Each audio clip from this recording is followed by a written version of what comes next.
Okay, Duncan, I have to say that I have read a lot of work of Jiddu Krishnamurti a lot over the last few years, both on social media and from some of his books. Hmm. This is a big question, Duncan, but for the benefit Mm. of any of our listeners today who do not know who Krishnamurti was, can you start off by giving them a summary or overview of who he was and about the history of the foundation and the work you do there today, please? Sure, yes. Krishnamurti is someone who is rather difficult to define. On the face of it, he was a speaker and a writer. Um, the Western world would probably see him as a philosopher, a thinker, an educator. And if you look more spiritually, if you like, he might be considered a guru, although that's something he denied. Um, he was a teacher in the broader sense. Some would say a sage, to use old-fashioned words, a seer, perhaps a wise man, and also an educator, so someone who is interested in what education is and isn't. Yeah. And yeah, so he's someone who spoke for 7 decades throughout the 20th century. And he died in, I think was it 1986, was it? Yeah, that's right. So he was active as a speaker from the 20s all the way through to just a couple of months before he died. So he didn't retire. He carried on speaking around the world all the way through from, as I say, the 20s to the 80s. I'm just curious because like all the videos I've seen of him, he's speaking in English, but I know he was Indian. So did he Hmm. speak a couple of different languages? Did he?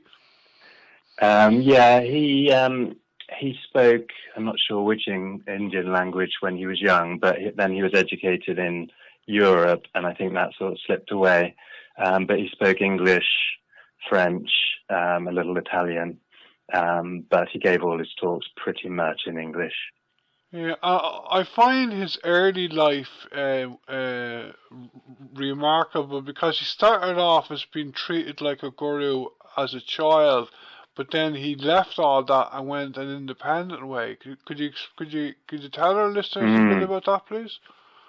Yeah, so this is sort of going all the way back to sort of Victorian era theosophical um, beliefs. So there was the Theosophical Society, who in the early 20th century were believing in the coming of what they called a world teacher. Um, so they believed that Krishnamurti was that person, and kind of groomed him for that role, if you like. As I say, educated him in Europe and basically prepared him to become this world teacher who would basically unite humanity and transform human consciousness. Now, as the 1920s went on, he became more and more disillusioned with their approach, which was very hierarchical, often steeped in esoteria and mysticism. And it's something he just got more and more disillusioned with. And by the end of the 20s, he broke away from the Theosophical Society and, as you say, went independent. And that set him up to be a speaker for the rest of his life. How I was introduced to Krishnamurti was through reading a book. I don't know if you ever heard of it. People might find the idea a bit mad, but an Irishman by the name of Paddy McMahon. Did you ever hear of him or his book? I didn't know. Did he write about Krishnamurti, or was it Yeah, something about his personal journey? Or he wrote about Paddy. I never met him, but he died several years ago. But he's a book about mm, Krishnamurti, and I read that several years ago, and then I got introduced to him. And I see. I actually have a huge number of his quotes, Jiddu's quotes, on my blog. I don't I only have a small Mm, only have a small blog now, but um, I find it remarkable how enlightened he was, and like the quotes of him I read, you have to kind of I think listen to them, and like mm, a lot of the time you have to listen for a bit in depth, maybe for 30 seconds or mm, longer, to understand mm, the essence of what he's saying. But I find him mm. real grounding. Do you? Absolutely, and we're talking a lot about the 20th century, and everything he is saying seems to be entirely relevant to the condition of humanity and our own lives today. So, yes, his language is very straightforward, simple, no jargon, no sort of spirituality. But as you say, there's an amazing depth to even a short quote. So each basically each sentence he speaks, if you like, is something that one could meditate on, contemplate, use to inquire to into their own lives. And can you tell me, Duncan, are there many that you could name, the kind of spiritual leaders who are alive today or who were in the recent past, who have said that they said publicly that they have Mm. got a lot of their wisdom from Jiddu? Mm. I believe there's people like Eckhart Tolle. Whether you'd use the word inspired, I don't know, but Sadhguru, Eckhart Tolle, the Dalai Lama, and yeah, quite a few either will name Krishnamurti as an influence or as someone they consider, wise or someone to read, and many I think who don't mention him, but it's clear that his influence is very strong throughout the, hesitate to use the word, spiritual world, if you like. But Krishnamurti himself denied being a guru and denied the helpfulness of any guru. So it wasn't something he engaged in. And I was just reading it recently again for a second. I kind of found it funny. He's talking about Buddhism, and he said Mm. nobody listened to the Buddha. That is why there is Buddhism. Right, uh, right. Yes. So that's an interesting question, isn't it? What happens when a major spiritual figure dies? Does it become another religion, another philosophy? And kind of inbuilt in Krishnamurti's work is the denial of that there are to be no followers, there's no lineage, there's no one who would be there to spread, if you like, what Krishnamurti is saying. But at the same time, he did establish foundations without any sort of spiritual authority, but just in a practical sense to look after his work, to preserve his work, and to make it available for anyone who might be interested. and can you tell me, Duncan, did Krishnamurti found your foundation? And can you tell me how you help spread the work of him today? Mm. Yeah, it's a difficult word, really, spreading, because it sort of suggests it can suggest a kind of evangelism or propaganda. And he's very clear that that wasn't the role of the foundations. It's not to propagate, but at the same time, a balance. So we want to make it available to anyone who might be interested. So he established foundations in Hampshire, UK, in California, in Madras, Chennai, India, and in Spain. So there's 4 foundations, all established around the late 60s and early 70s. And as I say, their role is really just a simple role, really preserving and disseminating, making available his work. So he actually founded your foundation and the other 3 himself, did Yes, that's right. He set those up, and he set them up in such a way that no one person could take charge. So instead of one person managing it. There'd be a board of trustees, for example. And at the same time, he also established, or a year later than the foundation in Hampshire, he established an international boarding school, and later on a adult retreat centre, which all are located at Brockwood Park, which is in mid-Hampshire. Okay, and can you tell me more about the centre and the school? Are they still going? And I know you have another couple of ways. I believe you have a podcast and you have quotes now, email. Can you tell me more about that, can you?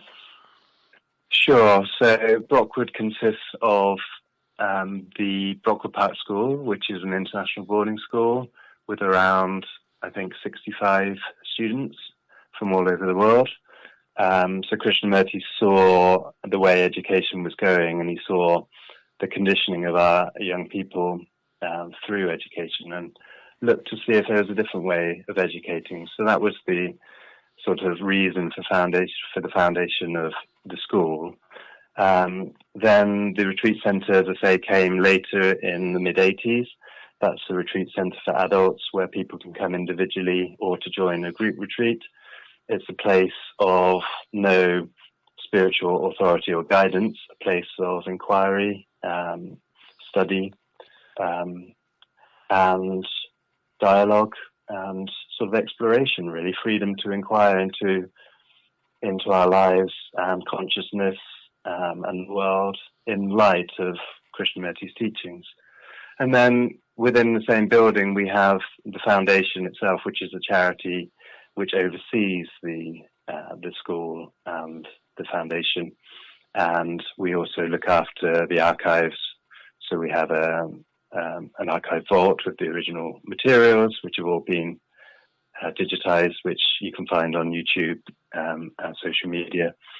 We also look after publications internationally, and any media work, so video production, audio production, and the main sort of, as you mentioned earlier, a main way of that sort of distribution, if you like, or making Krishnamurti known is through social media, which is really helping to allow Krishnamurti to reach a younger audience. So new generations recently have been coming across his work, and that helps kind of renew and refresh and keep it relevant as we go into this next century.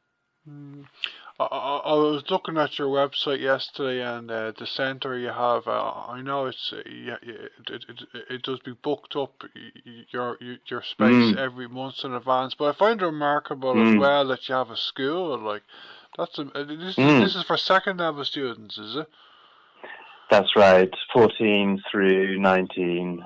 So it's a school, a small school, one with a homely, friendly, nurturing environment, one that fosters creativity and an approach to education that isn't about rote learning or competitiveness, pitting students against each other, sort of scores. It's a place of nourishment and inquiry too. There's a lot of dialogue, a lot of questioning goes on at the school. So it's a thriving school. And it's been going for a good few decades now. Okay, Duncan, it's great talking to you today, and before you go, can you tell me more about your podcast? And I understand only starting this month you have a daily emails you send out as well?